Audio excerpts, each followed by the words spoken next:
माँ सरस्वती।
तो किसी भी मॉलिक्यूल का एक निश्चित गणनांक होता है। इसी प्रकार अपन कवचनांक को परिभाषित करना चाहिए तो किसी भी इसी मतलब कवचनांक वह मान होता है जो कि एक मॉलिक्यूल को एक निश्चित टेम्परेचर होता है उसका, जो कि एक वायुमंडलीय दाब के बराबर होता है। लेकिन जब हम वायुमंडलीय दाब से ज़्यादा हो जाता है तो उसमें एक कवचनांक का उस यौगिक में एक उबाल आता है। यानी कि अगर आप मान लो कि उसका निश्चित जो मान होता है, जो मान लो 1 डिग्री सेंटीग्रेड है और वायुमंडलीय दाब भी 1 डिग्री सेंटीग्रेड है, ये दोनों इक्विलिब्रियम है, यानी कि एक ही इनमें आपस में साम्यावस्था है। लेकिन अगर अपन वायुमंडलीय दाब से इसको ग्रेटर देन कर दे तो एक निश्चित पॉइंट में उसको उबारना पड़ता है, तो ये इसका कवचनांक होता है जो कि उसके वायुमंडलीय दाब के ग्रेटर देन हो जाता है, तो ये इसका कवचनांक कहलाता है। तो अपन देखते हैं कि सामान्यतः विपक्ष रूप में वान डेर वाल्स बल समकक्ष रूप की तुलना में अधिक प्रबल होते हैं। यानी कि इस ज्यामितीय संभाव्यता के बारे में डिस्कस करें तो गणनांक और कवचनांक के बारे में अपन देखें तो जिसके अंदर वान डेर वाल बल यानी कि या तो सिस हो, और अगर अपन इसके ट्रांसपोजिशन देखना चाहिए तो किसके अंदर जो वान डेर वाल्स बल है, तो सिस के अंदर वान डेर वाल्स बल तो इसके अंदर तो इतने स्ट्रॉन्ग नहीं होंगे। क्यों नहीं होंगे? क्योंकि ये आपस में एक दूसरे को इनका रिपल्सन बढ़ जाता है, क्योंकि ये एक की तरफ होने के कारण इनमें आपस में रिपल्सन होगा, तो ये इनमें वान डेर वाल बल सिस फॉर्म जो होती है उसमें वान डेर वाल्स बल इनके अंदर कम स्थायी होता है। ये वान डेर वाल बल इसके अंदर इतना स्ट्रोंग नहीं होता। और अगर अपन इसके ट्रांसफॉर्म देखें तो इसके अंदर जो ये COH ग्रुप है और ये इसके अगर मेलेक फॉर्म है वो तो इसके सिस फॉर्म है, जो कि इसका एक निश्चित मेल्टिंग पॉइंट होता है 170 डिग्री। क्यों होता है? क्योंकि ये है ना आपस में एक दूसरे को रिपल्सन करते हैं, तो इसका ये तो कम हो जाएगा। और अगर इसके ट्रांसफॉर्म देखें तो इसमें फ्यूमेरिक अम्ल बन जाएगा। यानी कि 1,2 डायोइक एसिड में अगर देखें तो इसकी ट्रांसफॉर्म फ्यूमेरिक अम्ल कहलाती है, जो कि इस सिस फॉर्म के कंपैरिजन में ग्रेटर होता है। क्यों होता है? क्योंकि ये इसका वान डेर वाल बल प्रबल होता है सिस फॉर्म की तुलना में। क्यों होता है? क्योंकि इसके अंदर वही हाइड्रोजन बॉन्ड, यानी कि ये वान डेर वाल बल होते हैं। किसी भी मॉलिक्यूल के अंदर वान डेर वाल बल को अपन वान डेर वाल बल किससे कहते हैं, अगर इसको डिफाइन करना चाहे तो ये बहुत ही वीक होते हैं। अपन एक सिंगल बॉन्ड को भी इसके कंपैरिजन में स्ट्रॉन्ग मान सकते हैं। और ये वान डेर वाल बल एक तो उच्च विद्युत ऋणी और कि कम विद्युत ऋणी जो हाइड्रोजन बॉन्ड होता है उससे भी बहुत वीक होते हैं ये। और इसका कहने का ये है कि वान डेर वाल बल एक ऐसा अट्रैक्शन बल होता है कि मॉलिक्यूल के बीच में इंट्रामोलिकुलर फोर्स ऑफ अट्रैक्शन होता है। यानी कि इसके अंदर जो अट्रैक्शन होता है वो ही इसके अंदर अगर अपन किसी भी दो मॉलिक्यूल को डिफाइन करना चाहे, मान लो कि ये कोई दो मॉलिक्यूल है तो इनके अंदर आपस में कोई अट्रैक्शन होगा, तो ये अट्रैक्शन भी चारों तरफ से घिरे हुए रहता है। और ये दोनों मॉलिक्यूल आपस में किसी भी तरह से इन दोनों के बीच में थोड़ा बहुत जो अट्रैक्शन होगा वो वान डेर वाल बल वान डेर वाल बल्स को अपन इसके अंदर इंक्लूड कर सकते हैं। और कहने का the intramolecular force of attraction between भी हो सकता है या अमंग भी हो सकता है। ये दो मॉलिक्यूल के बीच में भी हो सकता है और दो से अधिक मॉलिक्यूल के बीच बीच में भी हो सकता है, तो इसको अपन वांडरवाल बल्स कह सकते हैं और ये बहुत ही वीक होते हैं। तो इसके अंदर अपन देखें तो सिस फॉर्म में वांडरवाल बल है, तो मतलब इसके अंदर तो रिपल्सन होगा ना, तो ये वांडरवाल बल्स इसके अंदर कम होते हैं, मतलब दुर्बल ही होते हैं।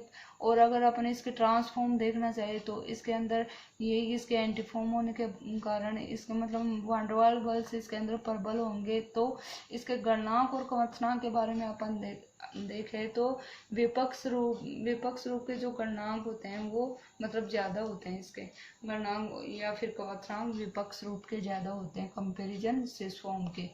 और मतलब यदि विपरीत इलेक्ट्रॉन वाले समूह उपस्थित हो, तो ये तो मतलब ये मतलब फर्स्ट कंडीशन तो ये है जब इसके अंदर मतलब दोनों की सेम प्रायिकता होगी, यानी कि इलेक्ट्रोमेरिक इफेक्ट इसका सेम होगा। अगर अपन ऐसा मॉलिक्यूल ले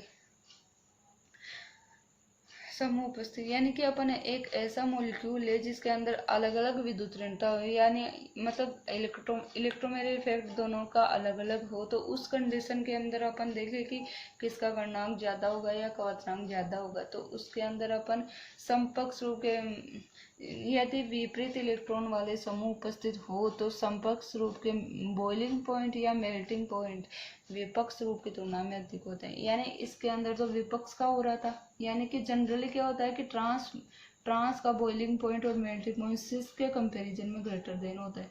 तो ये तो अपन जनरली देखते हैं। कब देखते हैं, मतलब ये दोनों ग्रुप सेम हो, है ना, इनका इलेक्ट्रोमेरिक इफेक्ट समान होता है।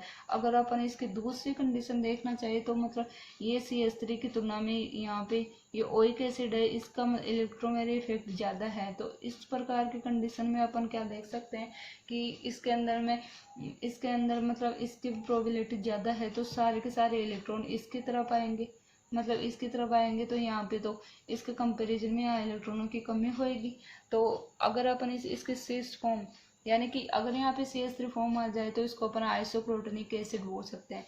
तो इसका मेल्टिंग पॉइंट तो 150 डिग्री, यानी कितना भी हो सकता है, कितना मतलब 150 डिग्री है, जो कि इसके ट्रांसफॉर्म के कंपैरिजन में ज़्यादा होता है।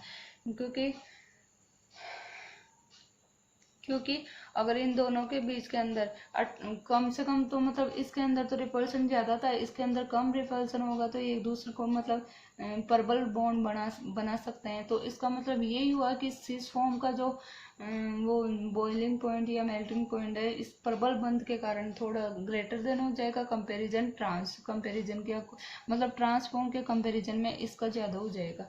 तो अपन इसकी तो ये तो इसकी मतलब फिजिकल प्रॉपर्टी हो गई, ज्यामितीय समानता के गुणधर्म हो गए, है ना, फिजिकल प्रॉपर्टी। तो सबसे पहले अपन ने द्विध्रुव आघूर्ण की बात की थी, और अब इसकी गणनांक और क्वथनांक ये हो ही गया।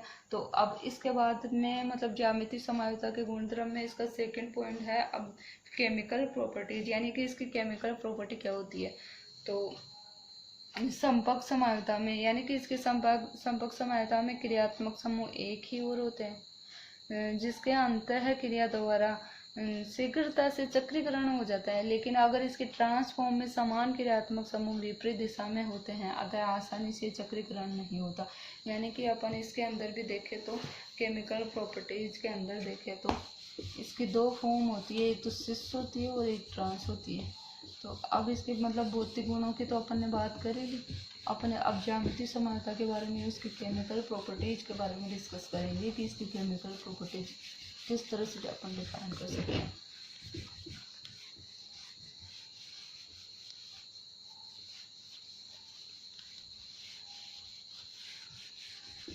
केमिकल प्रॉपर्टीज के अंदर वही है, अगर इसके सिस फॉर्म हो तो ये आपस में कोई ना कोई मतलब ऐसी स्ट्रक्चर बना लेंगे जो जिसके अंदर इसका साइक्लाइजेशन हो जाता हो। यानी कि इसके सिस फॉर्म में अब अगर देखें तो कोई भी मॉलिक्यूल अपन ले सकते हैं इसके सिस फॉर्म में, जैसे कि अपन मेलेई का मली ले ले मान लो, तो ये C डबल बॉन्ड C और यहाँ पे मान लो कोई एक COH ग्रुप, यहाँ पे भी COH ग्रुप, यहाँ पे H, इसकी कोई सिस फॉर्म है। सिस फॉर्म होने के कारण अगर अपन मेलेई कमल की सिस फॉर्म के बारे में बताना चाहे तो ये जो आपस में चक्रीकरण होता है ना इनका, तो यहाँ से तो हाइड्रोजन निकल जाएगा, यहाँ से OH निकल जाएगा, तो ये एक H2O के रूप में बाहर निकल जाएगा। तो -H2O निकलने के बाद इसका साइक्लाइजेशन हो जाता है। यानी कि अगर अपन इसको हीट करते हैं तो ये क्या बना लेगा, sorry, C double bond C, और यहाँ पे H है, यहाँ पे है, यहाँ से C, ये डबल बॉन्ड O बन ही गया है यहाँ पे, और यहाँ पे O, और ये C डबल बॉन्ड O। मतलब इसका साइक्लाइजेशन हो जाता है एक, मतलब इसको हीट करते हैं ना अपन मेलेरिक अम्ल को, तो इसके अंदर वाटर मॉलिक्यूल तो बाहर निकल जाता है, और मतलब इसका चक्रीकरण होते ही मतलब एक मेलेरिक एनहाइड्राइड यानी ऑक्सीजन इसके अंदर इंक्लूड हो जाता है, तो मेलेरिक अम्ल बन जाता है, मेलेरिक एनहाइड्राइड बन जाएगा।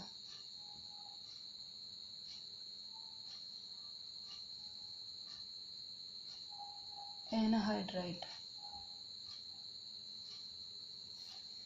तो ये मेलेरिक एनहाइड्राइड जो होता है ये चक्रीकरण के अंदर अगर अपन इसको और ज़्यादा करें तो ये इसकी ट्रांसफॉर्म में, यानी इसको अगर थोड़ी सी और हीट करें तो इसकी ट्रांसफॉर्म बन जाती है। यानी सबसे पहले अपन ये देखते हैं कि इसकी ट्रांसफॉर्म में आने के लिए इसको, मतलब मेलेइक एसिड होता है ना ये मेलेइक अम्ल, तो इसको फ्यूमेरिक अम्ल के अंदर, सॉरी, इस मेलेइक अम्ल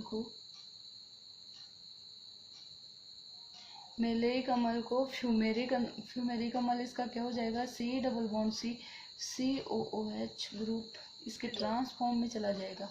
यहाँ पे COOH और यहाँ पे हाइड्रोजन, ये इसका मेलेइक अम्ल से फ्यूमेरिक अम्ल के अंदर आने के लिए इसको, अगर इसका विपक्ष हो, ये तो इसकी सिस फॉर्म हो गई, ये इसकी ट्रांसफॉर्म हो गई, और ये ट्रांस फ्यूमेरिक बन जाता है, फ्यूमेरिक अम्ल। तो कहने का मतलब ये है कि ज्यामितीय समानता के अंदर संपर्क समायों में क्रियात्मक समूह एक ही और होते हैं, जिसे अंतः क्रिया द्वारा शीघ्रता से चक्रीकरण हो जाता है, लेकिन विपक्ष समायों में समान क्रियात्मक समूह विपरीत दिशा में होते हैं। यानी ये समान क्रियात्मक समूह विपरीत दिशा में होने के कारण आसानी से चक्रीकरण नहीं होता इनका। अतः चक्रीकरण नहीं होता तो इसके अंदर सबसे पहले अपन मेलेइक अम्ल को इसका ट्रांसफॉर्म में बनाने के लिए इसका मेलेइक, यानी कि मेलेइक एनहाइड्राइड के थ्रू इसका ट्रांसफॉर्म बनती है। सबसे पहले मेलेइक एनहाइड्राइड बनेगा, उसके बाद में इसकी ट्रांसफॉर्म बनेगी, और मतलब हाइड्रोजन आबंता, यानी कि ये है मतलब ट्रांसफॉर्म। तो ये इसी के कारण ये चक्रीकरण समझाया गया है, जो कि इसकी प्रॉपर्टीज को सिद्ध करता है। तो इसके बाद में अपन ये देखते हैं कि एक ज्यामितीय समानता के अंदर नेक्स्ट जो आता है वो है इसकी हाइड्रोजन आबंता क्या होती है।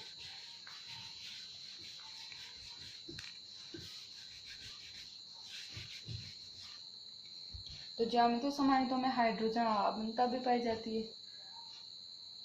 हाइड्रोजन आबंधता,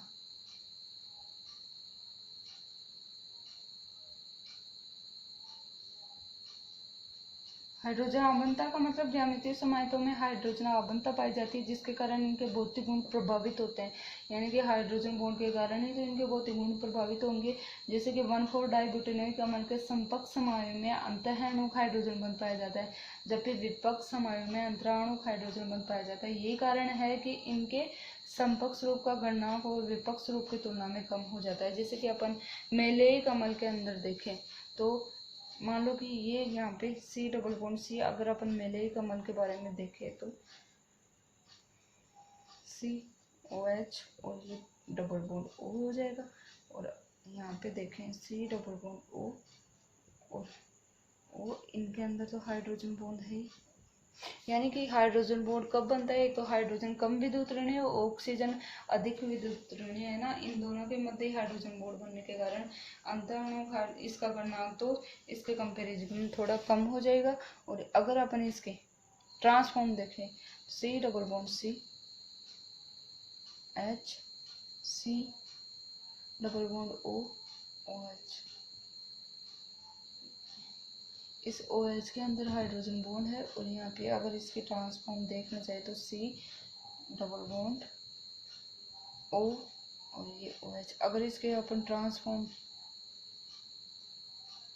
देखना चाहिए तो ये इसका गणनांक तो ग्रेटर देन हो जाएगा 287 डिग्री सेंटीग्रेड और इसका 130 डिग्री सेंटीग्रेड। यानी कि इसका कहने का मतलब यही है कि इसके समकक्ष रूप यानी 1,4-डाई ब्यूटेनोइक अम्ल है ना, सॉरी यहाँ पे हाइड्रोजन भी आएगा। यानी कि 1,4-डाई ब्यूटेनोइक एसिड के अंदर अपन देखें तो इसका संपर्क समय में अंतःहरणक, यानी कि ये एक ही मॉलिक्यूल के अंदर हाइड्रोजन बॉन्ड है ना, इसलिए इसको अंतःहरणक हाइड्रोजन बॉन्ड पाया जाता है। जबकि विपक्ष समय में यहाँ पे भी हाइड्रोजन बॉन्ड हो जाएगा। एक तो ऑक्सीजन ये किसी भी दूसरे मॉलिक्यूल से हाइड्रोजन बॉन्ड बना सकता है, जबकि वो उधर से भी दूसरे मॉलिक्यूल से यानी कि ये एक ही मॉलिक्यूल के अंदर नहीं होगा, ट्रांसफॉर्म में किसी दूसरे मॉलिक्यूल में भी हाइड्रोजन बॉन्ड हो सकता है।